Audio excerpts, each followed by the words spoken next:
Now, information security is more about awareness and care than just cybersecurity.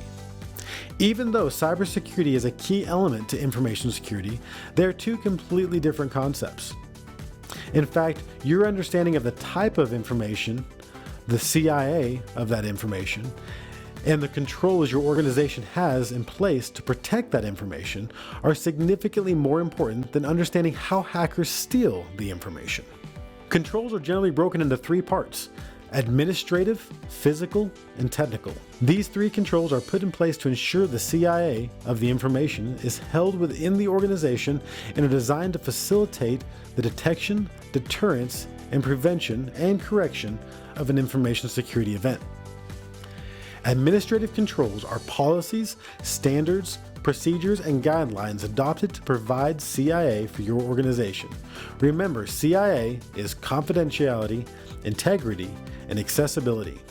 Some examples of these include an acceptable use policy, standards for communication such as disclaimers on your email footer, or a common signature for your organization, vendor management guidelines that dictate how and when you can do business with an organization, a clean desk policy that may prevent information in paper form from inadvertently being seen both by people walking by or those with prying eyes, software standards that may restrict your ability to install certain software on computers or devices, and disposal procedures that help prevent hackers from getting your old machines and retrieving your data.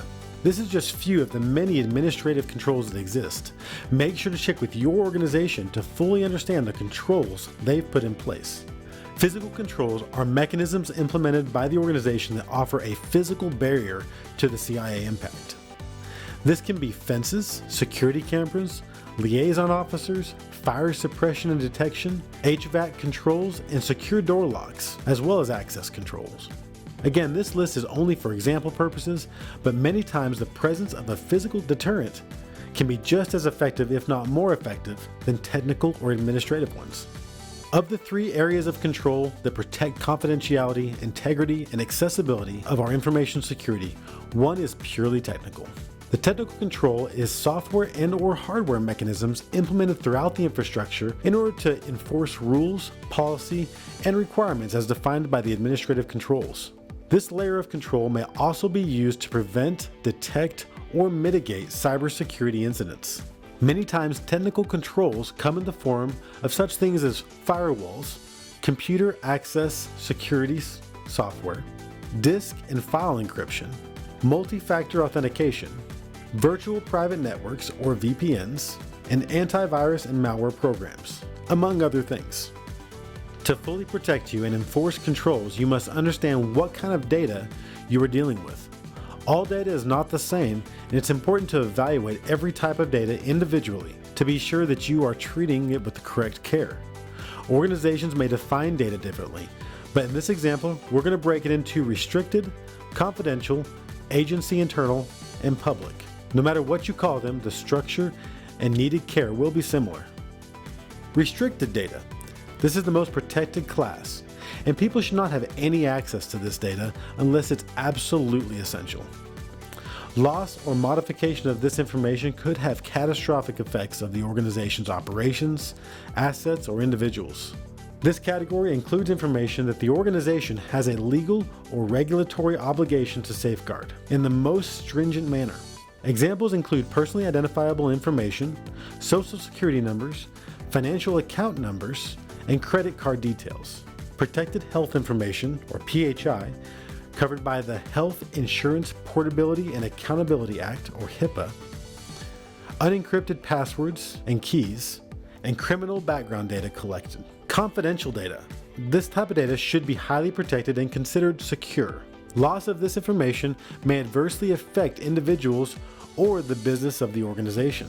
This category includes information covered by regulations like Gramm-Leach-Bailey Act and FERPA, which requires protection of the records of current and former students. Personal identifiable information that is not restricted data, and employment. Internal data. This includes any information that is potentially sensitive and is not to be shared with the public, such as memos, correspondence, and contact lists. Public data.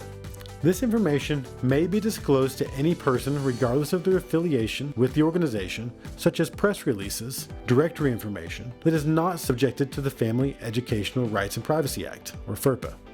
Not only do we have to deal with different types of data, but also what form that data is presenting itself in. Many people who take this course immediately think that since technology is responsible for it, then it's all computers and hacking. This is actually the furthest thing from the truth. Technology is a huge part of information security, but no more so than the physical file that you let sit on the printer all day containing personal identifiable information of your students, or the sheet left on your desk with students' grades, or even the conversation you have with a coworker in the hall or supermarket. Information is information, no matter if it's electronic, physical, or spoken, and it falls under the same guidelines and the same restrictions. It has to be treated with the same level of care, concern, and protection. Data may also exist in multiple forms. For instance, you may record a secure meeting with a parent, transfer that file through the cloud to your computer where it's backed up to a flash drive, and the transcript is printed and stored in your desk in a filing cabinet. Later, you have a brief chat with your principal in the hall. You just exposed that confidential data to 7 different sources.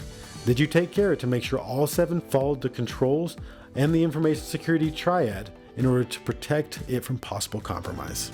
Since data must be kept secure, you may need to determine or may have an administrative policy on how to dispose of data in your organization. Typically, you would do one of 3 things: either clear, purge, or destroy the data. Clearing the data means that you have removed the data using normal system functions. This is like emptying your recycle bin on a computer after you've deleted a file. Purging data is the removal of data using technology that makes it impossible to recover using known methods. This is when you use a special tool to erase the data. It reasonably prevents threat actors from obtaining that data, but since the device still exists, it could be feasibly possible for someone to recover that data in the future. Destroying the data. Destroying it just basically means that you're physically and irreversibly destroying the actual media the data was held on. So this is like drilling a hole in a hard drive or putting it through some type of trash compactor. Sometimes it can be confusing on how to know which of the 3 things to do when we're dealing with information. Stellar built a media sanitization disposal decision flow diagram. I found it very helpful, so we're just going to post it here on the screen. For instance, if an item is categorized as security high, you have to determine if the media will be reused. If not, then it needs to be destroyed. But if so, you have to make another check. Will it leave the organization's control? If yes, then it still needs to be destroyed. But if not, you will have to reevaluate it if it needs to be purged or cleared.